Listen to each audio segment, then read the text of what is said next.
بسم اللہ الرحمن الرحیم۔ ٹاپک ہے قافلہ حسینی کی مدینے سے لے کر واپس مدینے تک لمحہ بلمحہ روداد۔ حضرت امام حسین علیہ السلام کی مدینے سے مکہ کی طرف روانگی۔ جب حضرت امام حسن مجتبیٰ نے زیر جفا سے اس جان فانی سے عالم جادوانی کی طرف رحلت فرمائی تو اس وقت اہل عراق نے معاویہ کے خلاف خروج کیا اور انہوں نے اپنے خطوط کے ذریعے امام حسین علیہ السلام کو اپنے احوال سے مطلع کیا کہ ہم معاویہ کی بیعت توڑ کر آپ کی بیعت کرنا چاہتے ہیں۔ جب یہ خطوط حضرت امام حسین کی بارگاہ امامت میں پہنچے تو آپ نے ان کی اس خواہش کو رد کیا اور ان کی طرف لکھا کہ وہ ایسا اقدام کرنے پر تیار نہیں ہیں کیونکہ میرے اور معاویہ کے درمیان کچھ معاہدے ہیں جن کا توڑنا مناسب نہیں۔ ہاں، جب ان معاہدوں کی مدت ختم ہو گئی تو پھر دیکھا جائے گا، یا معاویہ کی موت واقع ہو گئی تو پھر اس کے بارے میں غور کیا جائے گا۔ جب معاویہ مریض ہوا تو اس وقت یزید اس کے پاس موجود نہ تھا، وہ اس وقت حمص کا والی تھا۔ یہ معاویہ نے لکھا: اے میرے بیٹے، اہل شام کو میں نے تیرے حوالے کیا کیونکہ وہ تجھ سے ہے اور تو انہی سے ہے۔ جو آدمی تیرے پاس آئے تو اس کی عزت کر، اس سے مہربانی سے پیش آ۔ ان میں سے اگر کوئی غائب ہو جائے تو اس سے باخبر ہونے کی کوشش کر اور اسے فراموش نہ کر۔ اہل عراق پر نگاہ رکھنا، ان کے معاملے میں ہوشیار رہنا۔ اگر وہ روزانہ تجھ سے حاکم کی تبدیلی کی بات کریں تو ان کا حاکم تبدیل کرتے رہنا، ان کی ہر بات کو قبول کرنا اور حاکم کو موصول کرتے رہنا۔ یہ اس سے بہتر ہے کہ لوگ تیرے سے دور ہو جائیں اور حاکم پر چڑھ دوڑیں۔ بیٹے، میں نے تمام شہروں کو تیرے تصرف میں دیا اور بڑے بڑے سرکشوں کی گردنوں کو تیرے سامنے جھکا دیا۔ صرف تیری حکومت کے معاملے میں مجھے 4 آدمیوں کا خوف ہے۔ ایک عبد الرحمن بن ابی بکر، اس سے دنیا سے بڑی محبت ہے، اسے دولت دے کر اپنا دوست بنا لینا۔ دوسرا عبداللہ ابن عمر، تیسرا عبداللہ ابن زبیر، چوتھے امام حسین علیہ السلام۔ اہل عراق انہیں اپنے ہاں دعوت دیں گے، اگر تو ان پر غالب آ جائے تو رسول اللہ کے حقوق کی وجہ سے ان کی رعایت کرنا۔ یہ جان لے کہ اس کا باپ تیرے باپ سے بہتر ہے، اس کی ماں تیری ماں سے بہتر ہے، اس کا جد تیرے جد سے بہتر ہے۔ مرد کے لیے وہ ہے جو اس کے دل میں ہے۔ یہ جو آخری کلمہ اس نے بھیجا تھا یہ بڑا خطرناک بھیجا تھا یزید کو۔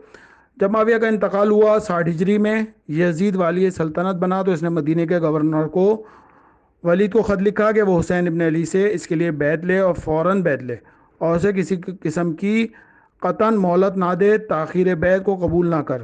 جس وقت یزید کا خط ولید کے پاس پہنچا تو اس نے نفس شب کو امام حسین علیہ السلام کی طرف بھیجا کہ ولید انہیں اپنے ہاں بلا رہا ہے۔ حضرت امام حسین کے پاس آیا اور ولید کا پیغام پہنچایا۔ آپ نے معلوم کر لیا کہ انہیں اس وقت دربار میں کیوں بلائے جا رہا ہے۔ آپ نے اپنے نوجوانوں اور غلاموں کو حکم دیا کہ وہ مسلح ہو کر ان کے ساتھ چلیں۔ حضرت امام حسین علیہ السلام اپنے اہل بیت کے نوجوانوں اور غلاموں کے ساتھ دربار ولید میں تشریف لائے اور آپ اس کے برابر میں بیٹھے تو ولید نے کہا کہ معاویہ اس دنیا سے انتقال کر گیا ہے۔ اس وقت آپ نے فرمایا انا للہ و انا الیہ راجعون۔ ولید نے یزید کا خط نکالا اور اسے امام کے لیے پڑھنا شروع کر دیا۔ پھر اس نے امام کو اپنی ذمہ داری سے آگاہ کیا۔ اس کی ذمہ داری ہے کہ آپ سے بیعت لے۔ جس وقت امام حسین نے ولید کی یہ باتیں سنی تو آپ نے فرمایا تو خلوت میں اور اس پوشیدہ صورت میں میری بیعت پر راضی نہ ہوگا، کل دن کو ظاہر باہر لوگوں میں مجھ سے بیعت طلب کرنا تاکہ لوگوں کو معلوم ہو جائے۔ ولید نے کہا ہاں، میں بھی یہی چاہتا ہوں کہ کل لوگوں میں آپ یزید کی بیعت کریں۔ آپ نے فرمایا کل دن کو تم میری رائے کو دیکھ لو گے۔ ولید نے آپ سے کہا کہ ٹھیک ہے، آپ اب تشریف لے جائیں، کل پھر جب لوگ میرے پاس ہوں گے تو آپ واپس تشریف لے آئیے گا۔ اس وقت مروان نے ولید سے کہا کہ باخدا اگر حسین اس رات میں تم سے نکل گئے تو اس نے یزید کے لیے بیعت نہ کی تو پھر انہیں اپنی گرفت میں نہیں لے سکتا اور طرفین میں جو ہے بہت سے لوگ قتل بھی ہوں گے۔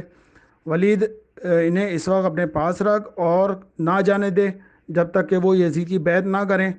جس وقت امام حسین علیہ السلام نے مروان کی کفر آمیز باتیں سنی تو فرمایا اے فرزند کبود چشم، تو مجھے قتل کرے گا یا ولید؟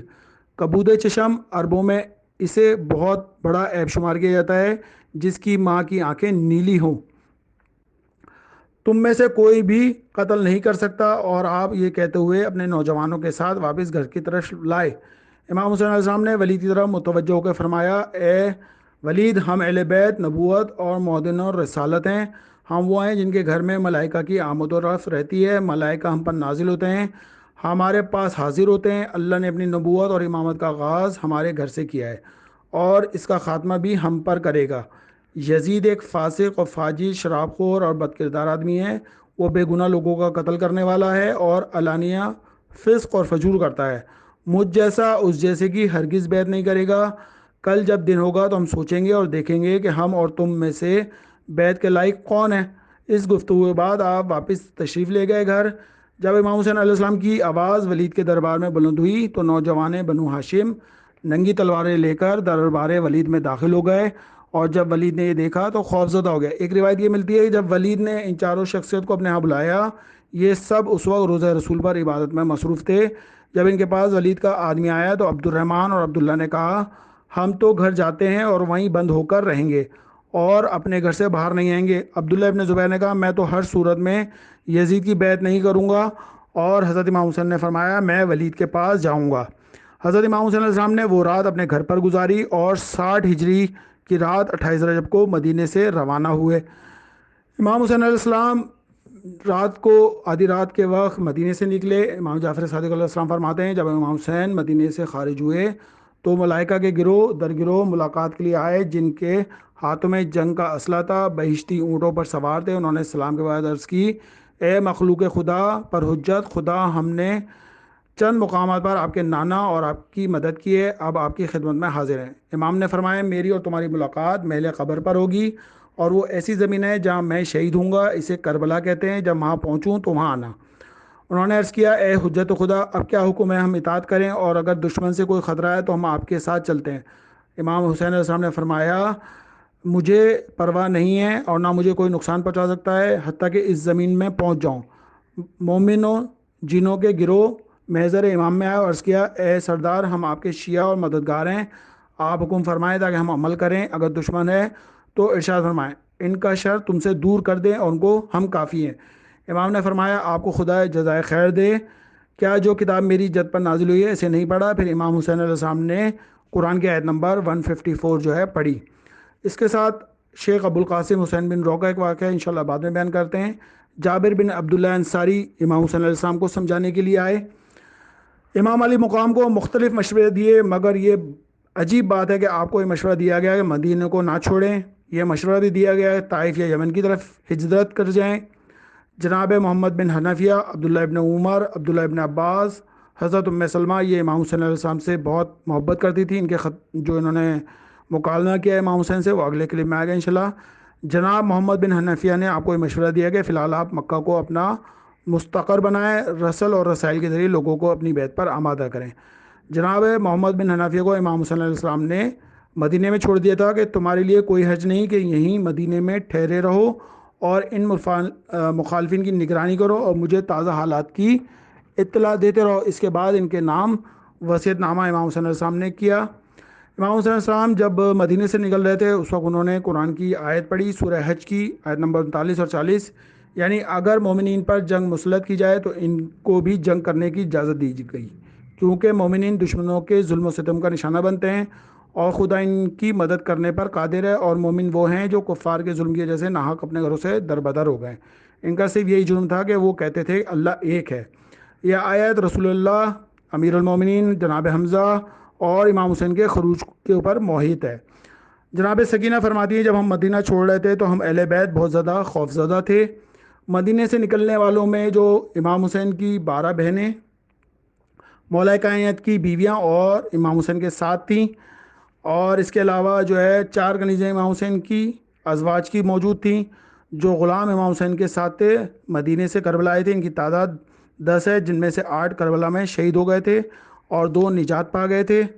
امام علیہ السلام کے جو بھائی کربلا میں آئے ان کی تعداد 9 تھی، اور حضرت جعفر طیار جو امام حسین علیہ السلام کے چچا ہیں، ان کی اولاد سے 5 جو افراد تھے کربلا آئے تھے۔ اولاد عقیل، جناب عقیل امام حسین علیہ السلام کے دوسرے چچا ہیں، ان کی اولاد سے 12 افراد جو ہیں وہ کربلا آئے تھے۔ امام حسن علیہ السلام کی 5 ازواج اور امام حسن کی اولاد میں سے 16 افراد تھے، اور 16 افراد امام حسن علیہ السلام کی اولاد سے ہیں اور کربلا میں آئے، ان سے 12 لڑکے اور 4 لڑکیاں تھیں۔ فرزند پیغمبر کا مدینے سے سفر ہے، سادات کی بستی کے جڑنے کی خبر ہے۔ اللہم صلی علی محمد و آل محمد۔